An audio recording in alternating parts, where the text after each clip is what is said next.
पानी और रसगुल्ले। जल ही जीवन है, अतः हमें जल बर्बाद नहीं करना चाहिए। जल व्यर्थ गंवाने से क्या होगा, आओ पढ़ें। पात्र: मुन्नू, बिमला, भैया, भाभी। एक मध्यम वर्गीय परिवार के खाने का कमरा, जिसमें एक घड़ी रखी हुई है जो 5:45 बजा रही है।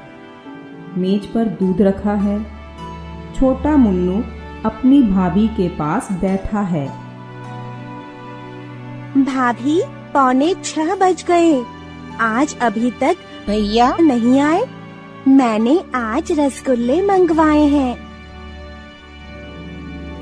वे रसगुल्ले लाएंगे तो कहीं भाग थोड़े ही जाएंगे, खेलकर खा लेना।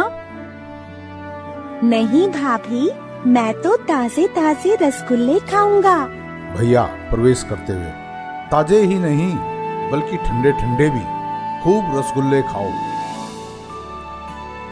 बड़े अच्छे हैं मेरे भैया।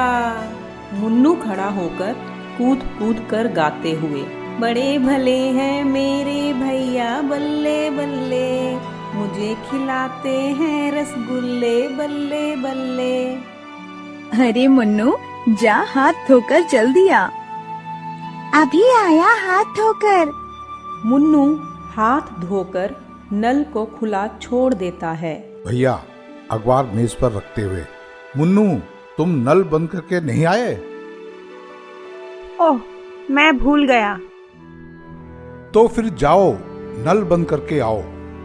अरे नल भी बंद हो जाएगा, बेचारे को रसगुल्ले तो खाने दीजिए। कब से बैठा रसगुल्लों की प्रतीक्षा कर रहा है। जहाँ इतनी देर प्रतीक्षा की है, वहाँ कुछ मिनट और सही।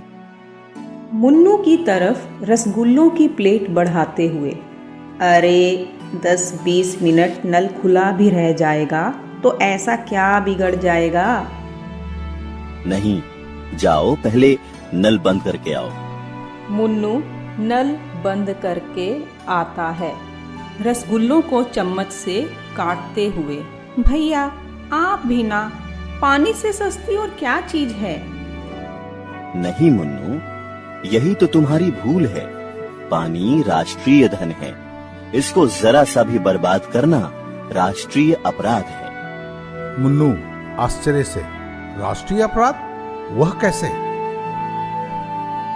यूं समझो मुन्नू, कभी तुम नल खुला छोड़ाए, कभी बिमला और कभी नौकर ने यह भूल की। इस तरह यदि एक नल 1 घंटा प्रतिदिन खुला रहा तो जानते हो कितना पानी बह जाएगा? वर्ष भर में 15,000 गैलन। यह तो बहुत हुआ। क्यों भैया, इस पानी के कितने रुपए देने पड़ेंगे? 5 रुपए प्रति 1000 गैलन के हिसाब से पूरे 75 रुपए। मुन्नू हिसाब लगाकर, यानी कि 15 रसगुल्ले बह गए?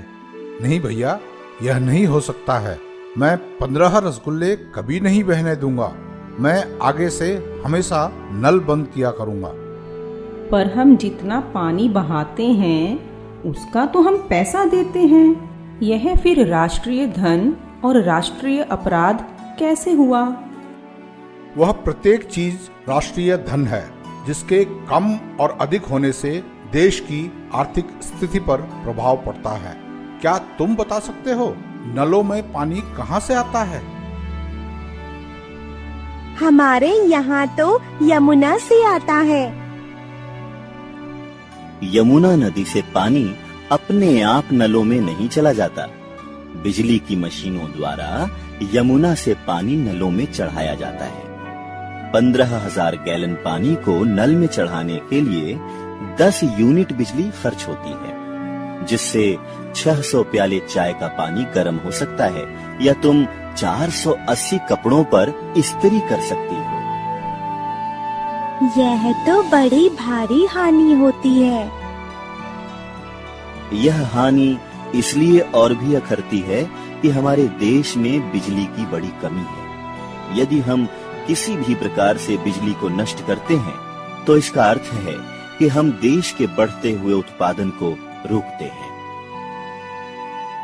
देश के बढ़ते हुए उत्पादन को कैसे रोकते हैं? जो बिजली हमने नष्ट कर दी, उसके स्थान पर धोबी ने कोयला काम में लिया।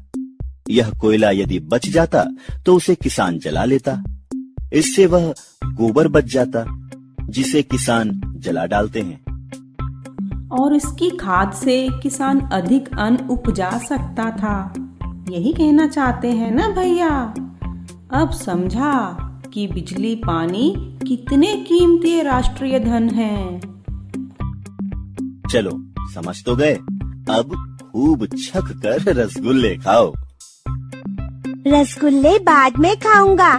बराबर के कमरे में पंखा चल रहा है, पहले वह बंद कर दूं। अरे बातों बातों में मुझे हीटर बंद करने की याद ही नहीं रही। भैया खड़े होकर, हम सबको राष्ट्रीय धन का ठीक से प्रयोग करना ही चाहिए। पर्दा गिरता है।